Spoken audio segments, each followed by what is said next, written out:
Graça e paz. Vamos abrir a Escritura na carta aos Hebreus, capítulo 12, versículos do 1 até o 4. Vamos ouvir a leitura da palavra de Deus.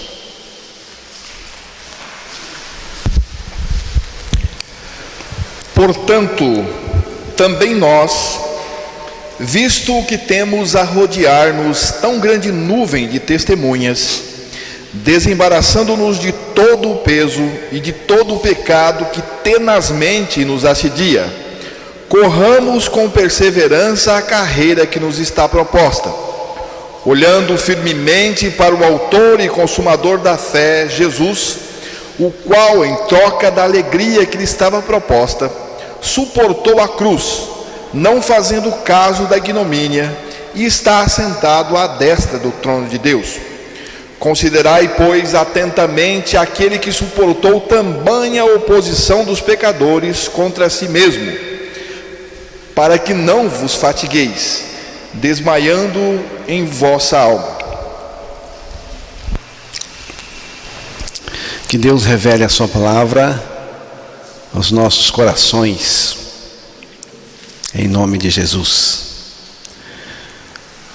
Na Grécia antiga, as corridas a pé eram executadas contornando o estádio de Olímpia.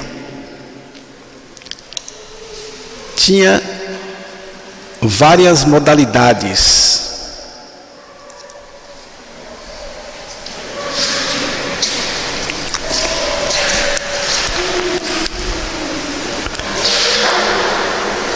Só repetindo aqui, na Grécia Antiga, as corridas a pé eram executadas contornando o estádio de Olímpia e tinha várias modalidades. Tinha corrida em média 192 metros, tinha o dobro disso, e podendo chegar até 4.000 metros, a corrida de fundo, a corrida de resistência. A maratona é uma corrida da atualidade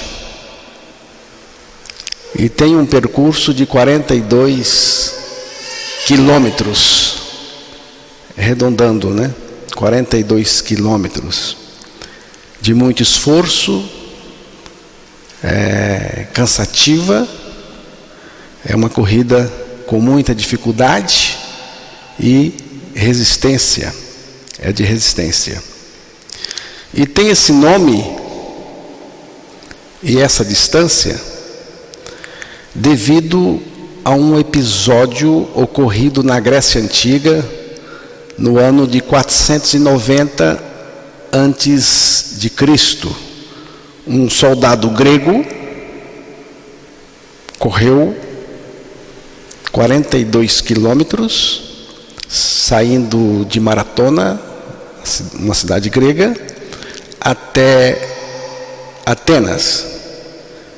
Ele foi lá dar a notícia que o exército persa havia sido derrotado pelos gregos, mas os sobreviventes persas poderiam invadir a cidade de Atenas.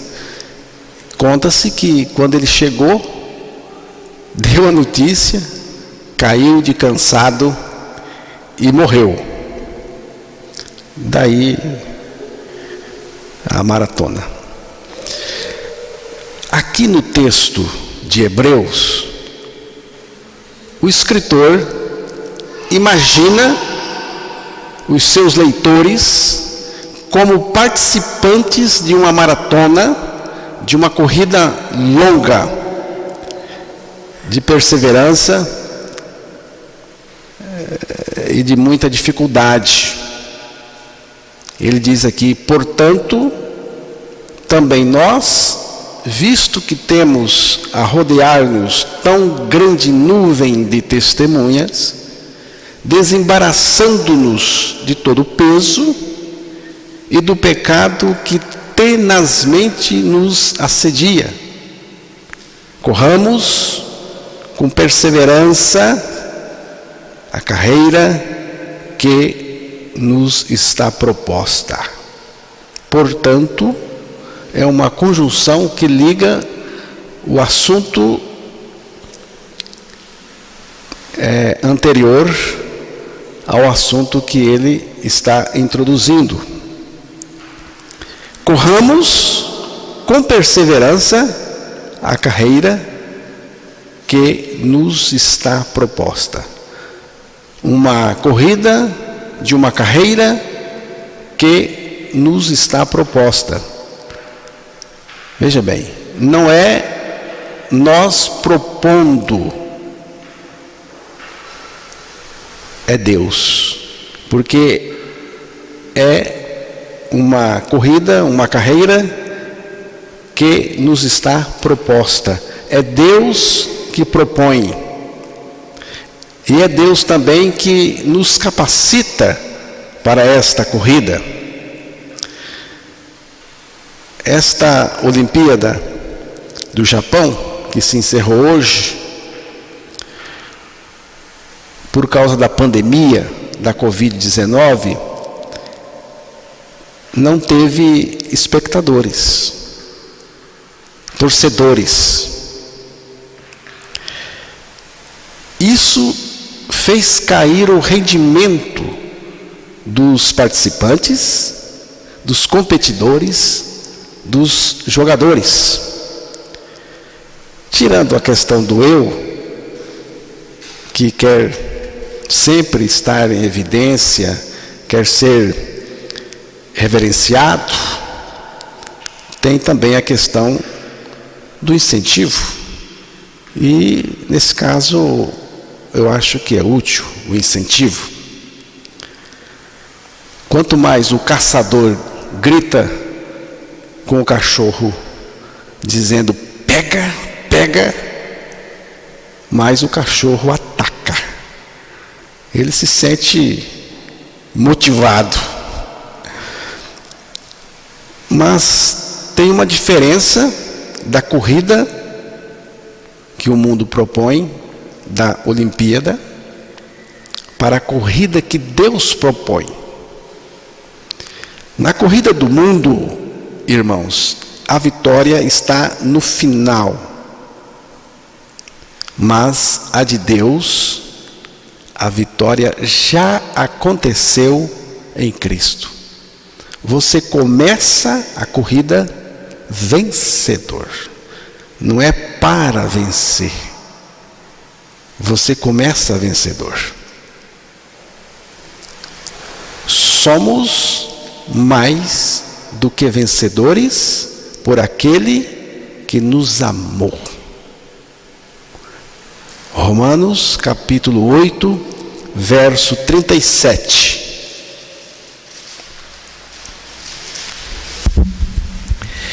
Em todas estas coisas, porém, somos mais que vencedores, por meio daquele que nos amou. Somos,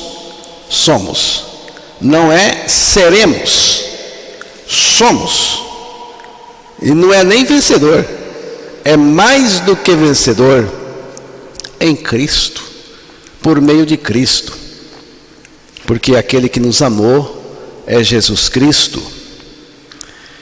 O que motiva o corredor é estar rodeado por tão grande nuvem de testemunha.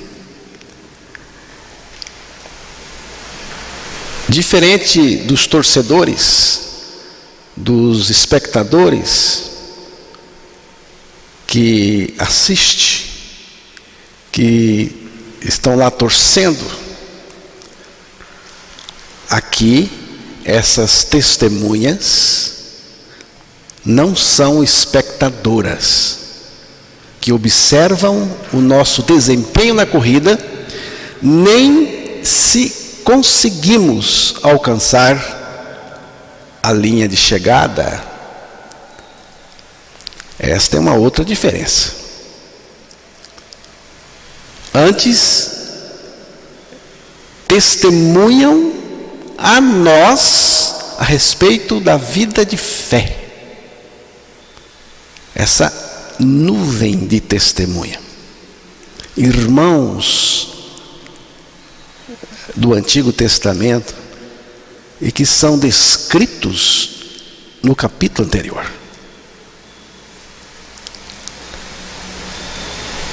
São testemunhas, testemunham a nós de uma vida de fé. As testemunhas aí são aqueles que foram apresentados no capítulo anterior. Você pode verificar depois. O corredor está cercado por uma multidão de testemunhas que falam da validade da fé.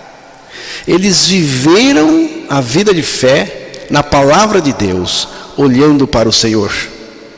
Muitos deles sofreram muito, mas não desistiram, não saíram da corrida, não afinaram, não vacilaram. Por quê? Porque eles foram colocados por Deus. Não entraram por conta própria, foram colocados por Deus. Portanto, não vacilaram diante das provações. Foram sustentados como corredores de Deus ao longo de todo o percurso até chegar ao final. A vida que eles viveram, o testemunho que eles deram, são para nós um incentivo. Nós que estamos na corrida agora.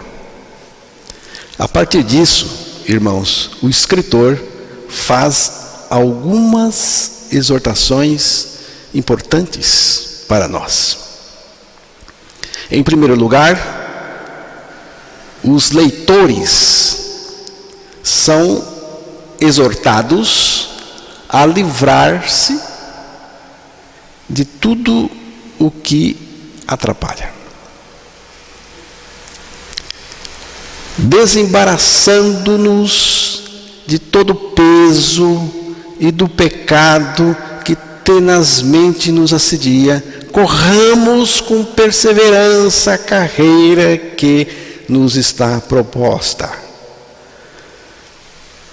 Correr com mochila pesada, cheia de coisas nas costas, você só vai sofrer as consequências disso. Isso vai gerar muita fadiga, cansaço, esgotamento e deixa você embaraçado. Esse é o efeito que essas coisas têm sobre a vida das pessoas que carregam malas, fardos, mochilas pesadas nas costas. É preciso aliviar a bagagem. Para você correr bem, é preciso aliviar a bagagem, tirar todo o peso, ficar leve, para você correr bem. A corrida do eu, que envolve o eu, ela é muito pesada. Filipenses capítulo 2, versículo 21.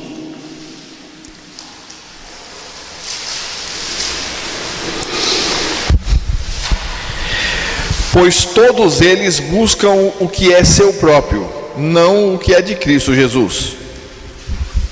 Buscar o que é seu próprio é próprio do eu, e não o que é de Cristo. Você vê que é uma correria pelas coisas do mundo mesmo, pelas coisas do eu, por aquilo que me interessa. O interesse do eu está em primeiro lugar, e não o que é de Cristo. Então, você vê que envolve tudo menos Cristo.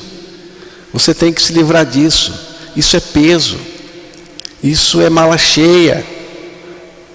Você tem que se livrar de todo esse peso. Tanta preocupação, né? Gente com preocupação, com tantas coisas, peso, correndo atrás de coisas. Você não vai conseguir correr a corrida de Deus. Você precisa de se livrar disso tudo. E tem um lugar que se faz um descarrego. Eu sempre indico. É a cruz do Calvário. Ali caíram todos os pesos, todas as cargas, todos os fardos de mim. Eu morri com Cristo. Acabou o peso. Acabou a carga. Eu morri. E tudo isto cessou de agir em mim e sobre mim.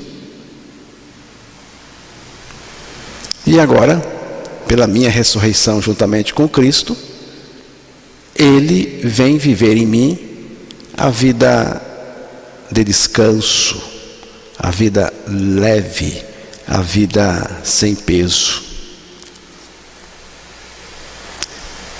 Peso para um corredor é um grande embaraço. Não é, Mosé? Você gosta de correr, né? Toda tarde a gente está lá caminhando, correndo também, e você corre. Se você colocar um saco cheio de coisas pesadíssimas nas costas, você só dá uma volta. O corredor tem que ser leve, esse peso tem que sair. Se for esse o seu caso, você não vai correr não. O foco tem que ser outro. Sai dessa doideira, porque é uma doideira. É doideira. Se você quer o caminho de Deus, a corrida de Deus, você tem que se livrar do peso. E é na cruz. É Ele que tira. A segunda exortação é para deixar o pecado que nos envolve. Tem uma tradução que diz que nos envolve.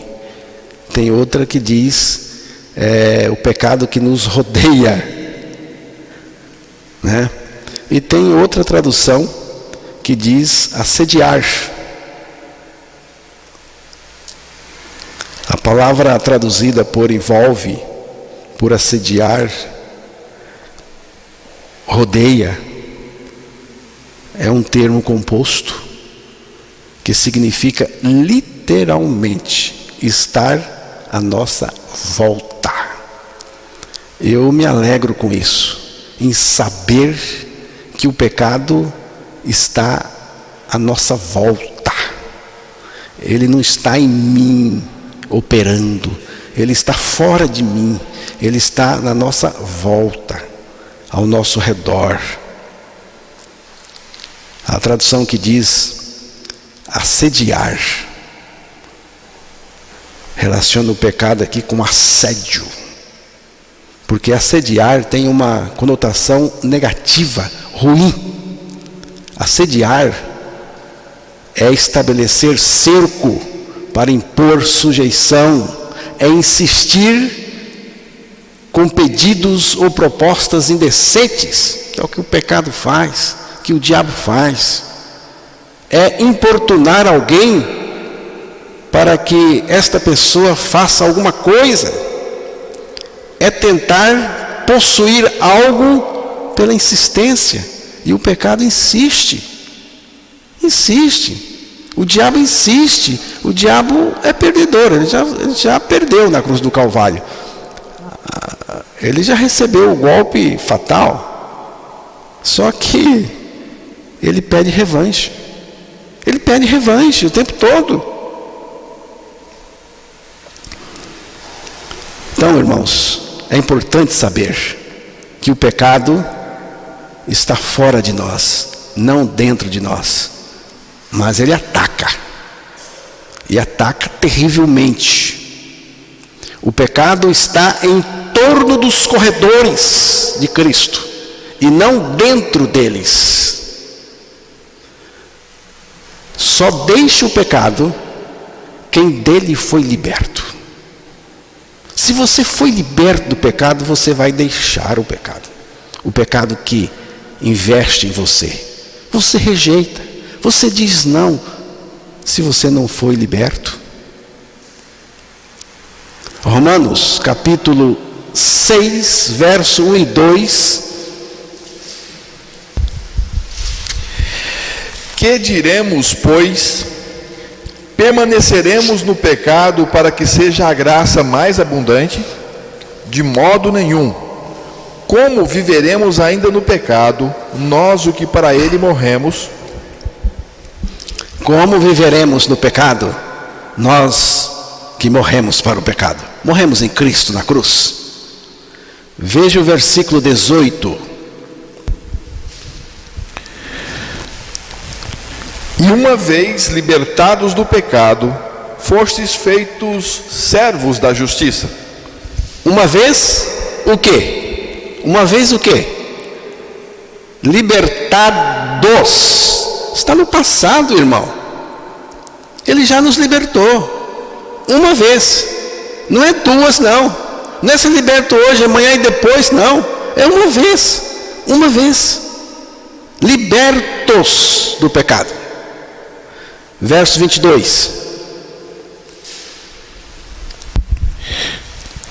Agora, porém, libertados do pecado, transformados em servos de Deus, tendes o vosso fruto para a santificação e por fim a vida eterna. Agora o quê? Agora libertados do pecado. Agora, meu irmão, o que é agora? Neste exato momento. É agora. Não é quando você estiver na Nova Jerusalém, no novo céu, na nova terra. É agora. Agora libertados do pecado. Você foi transformado em servo de Deus, da justiça de Deus. E aí você vai ser frutífero. Frutos. Você vai dar frutos para Deus. Então, não dá para correr a corrida que Deus propõe, a corrida espiritual, dominado pelo pecado. O pecado, o mundo, o diabo, as tentações estão do lado de fora do crente, mas insistindo em entrar, insistindo muito, todo momento, quer entrar. Isto tudo investe pesado contra os corredores da corrida espiritual, mas não conseguem derrotá-los, porque Cristo é a vida deles. Cristo vive neles. A vida de Cristo em nós nos dá condição de sair de qualquer situação de peso, de embaraço, de pecado, de tentação. A vida de Cristo em nós nos dá a condição. A terceira exortação é para que corramos com perseverança a corrida que nos está proposta. com paciência, perseverança. Não é uma corrida de velocidade. Não é, não. A corrida na qual Deus nos colocou não é de velocidade.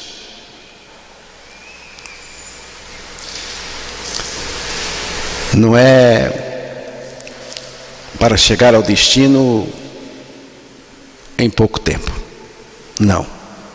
Antes é uma maratona prolongada que abrange toda a nossa vida neste mundo. Estamos neste momento na corrida e vamos continuar durante toda a nossa vida neste mundo. E aí é que está, porque o paraíso ficou para trás. O jardim do Éden, de prazer, de delícia, ficou. Quando o pecado entrou, isso acabou. Temos agora um mundo de dor, de sofrimento, de tribulações. Estamos esperando o novo céu e a nova terra. Mas agora o mundo é um mundo de desgraça, de sofrimento.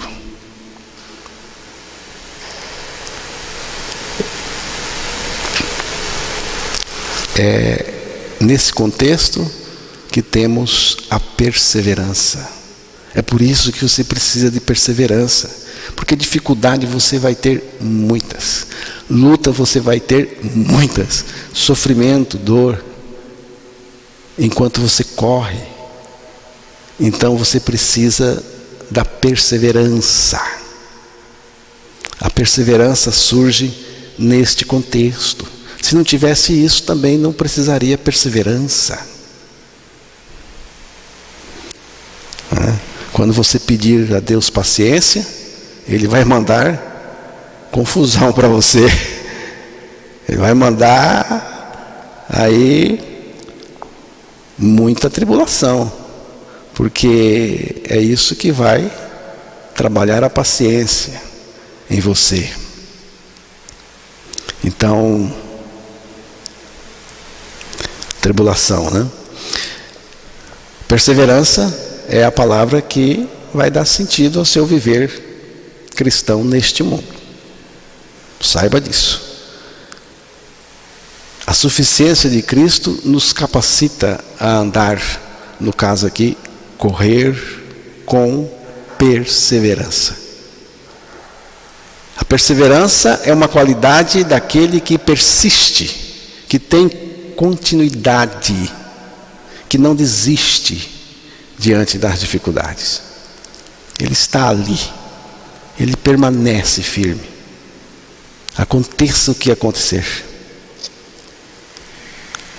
Uma quarta exortação que aparece aí é para olharmos firmemente para Jesus, é para ter os olhos fitos em Jesus. Essa é a atitude mais importante dos corredores de Cristo. Essa, irmãos, é a atitude que os corredores de Cristo têm que ter, têm que adotar o tempo todo. Fitos os olhos nele. Ele é o alvo. Todo corredor tinha um alvo. Tinha que chegar em algum ponto. O nosso alvo é Cristo. É para Ele que nós temos que olhar. Jesus é o nosso alvo. É para Jesus que devemos olhar enquanto corremos. Olhando firmemente para Jesus. É um olhar fixo, encarado, penetrado, contínuo. E somente para Jesus. Nós não podemos nos distrair para olhar coisa alguma, por mais interessante que seja, por mais bacana que seja. Temos que ficar olhando e ficar olhando. Esse olhando não para nunca de olhar para Jesus. Não podemos tirar os olhos daquele que é a centralidade de tudo e tem toda a suficiência. A obra mais profunda que Deus realiza na nossa alma é despertá-la para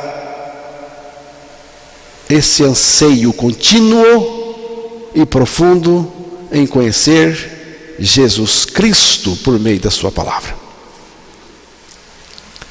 Eu não quero ficar olhando nem mesmo as coisas do Senhor, mas para o Senhor mesmo. Deus nos dá coisas, irmãos. Deus nos dá coisas. Pode ter certeza disso. Deus nos dá coisas porque Ele é bom. Ele é muito bom. E Ele nos dá de graça. Deus tem prazer em fazer isso. Deus nos dá coisa sem pedir nada em troca, porque Ele é o Deus da graça. Se Deus não pede nada em troca para me abençoar, então eu também não devo pedir nada em troca para poder adorá-lo. Eu não sei em que fornalha hei de estar colocado, mas sei que quanto mais quente é o fogo, as chamas, mais perto ele está. Não é assim que diz o cântico? Mais perto ele está. Eu não sei que experiências Deus tem reservado para mim, e nem estou especulando isso. Mas sei que Deus tem. Mas eu sei que quando todos os recursos em mim se esgotarem, as fontes da graça divina terão começado somente a jorrar. Então, a coisa é profunda. Eu penso o seguinte, irmãos: se Deus quiser aliviar a nossa luta, a nossa peleja, Ele vai aliviar com a graça. Mas se Ele achar que não deve aliviar, e Ele sabe o que faz, certamente Ele vai nos dar maior graça ainda, para você aguentar o tranco. E aguentar olhando para Ele, e nele se deleitando. Ele conhece todas as nossas lutas que estamos passando e as que ainda passaremos. E todo o grito do nosso coração, da nossa alma, Deus só tem uma resposta: Cristo. Jesus, Ele é a minha salvação, a minha esperança, o meu suporte, a minha garantia, a minha suficiência. Já estou crucificado com Cristo, vivo não mais eu, mas Cristo vive em mim. Basta crer na palavra de Deus que afirma a nossa morte, a nossa ressurreição com Cristo, e teremos o Filho de Deus vivendo no nosso interior. Apenas crer. O escritor aos Hebreus, que estamos analisando o capítulo 12, versículos de 1 a 4, o escritor continua mostrando Jesus como aquele que demonstrou paciente perseverança em tudo o que sofreu. Veja aí o capítulo 12, o verso 13 e 4 novamente.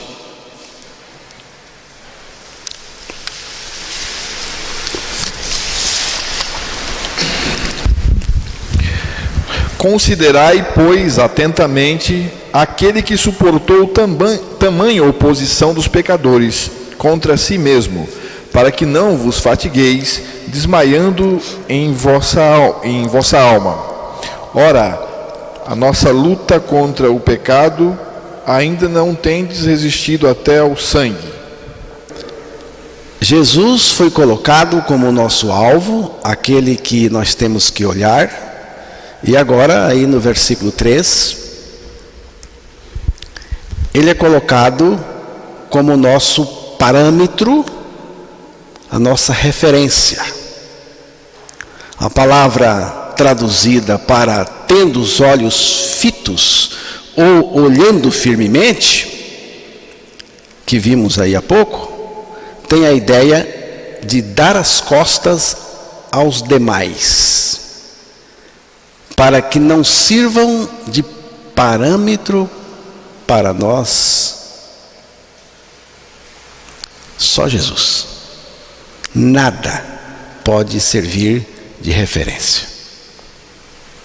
O autor citou os santos do Antigo Testamento, a nuvem de testemunha, que correram com paciente perseverança e que testemunhavam a nós sobre a vida de fé, mas não é eles que temos que fitá-los, mas Jesus. Moisés não é o meu parâmetro, nenhum dos santos do Antigo Testamento. Jesus é referência, Jesus é o alvo. Os santos do Antigo Testamento devem ser considerados como testemunhas da paciente perseverança produzida pela fé, e não como referências, nossas referências.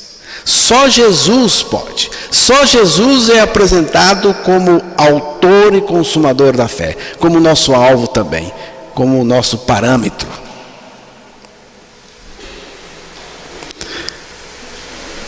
Não tem sofrimento maior do que o sofrimento de Jesus. Isaías 53, verso 7.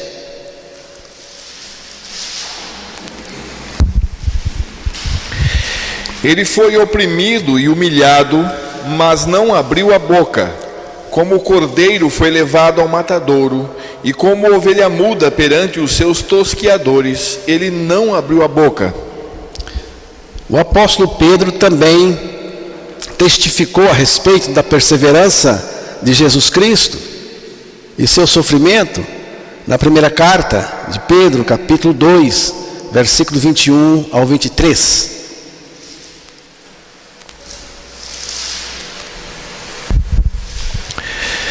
Porquanto para isto mesmo fostes chamados, pois que também Cristo sofreu em vosso lugar, deixando-vos exemplo para seguirdes os seus passos, o qual não cometeu pecado, nem dolo algum se achou em sua boca. O que motivava Jesus, irmãos, em seu sofrimento, era a alegria que lhe estava proposta. Sua grande alegria era submeter-se à vontade do Pai, era fazer aquilo que ele veio fazer, que era a vontade do Pai, obediente à vontade do Pai. Filipenses capítulo 2, verso 8, aí a gente vê até onde foi a obediência de Jesus, obediência ao Pai, à vontade do Pai. A si mesmo se humilhou, tornando-se obediente até a morte e morte de cruz. Até a morte e morte de cruz. E a partir desse ponto, dessa morte de cruz, a partir daí, olha o que o Pai fez com ele. Versículo 9 e versículo 10 e 11. Pelo que também Deus o exaltou sobremaneira, ele deu o nome que está acima de todo nome, para que ao nome de Jesus se dobre todo o joelho, nos céus e na terra e debaixo da terra. Aí veio a exaltação. Depois da sua obediência até a morte, o Pai entrou com a sua exaltação. A cruz era símbolo de vergonha entre os homens, mas tornou fonte de alegria incomparável para o Filho de Deus. Porque ali, ele estava fazendo ali a salvação. Ele estava ali trazendo uma salvação tão grande, tão grandiosa. O autor destaca que, por mais intensa e esgotante que seja a nossa dor, o nosso sofrimento, jamais será tão duro quanto ao sofrimento de Jesus. Nós não fomos chamados a sofrer da mesma maneira que Jesus foi. Devemos olhar para a perseverança dele, de Jesus, como parâmetro a seguir. Você está sofrendo, mas não como Jesus sofreu. E olha como ele agiu, como ele reagiu. Ele é o parâmetro. É para ele que eu tenho que olhar nos meus momentos de dores. Se eu fosse você, eu olharia. Amém?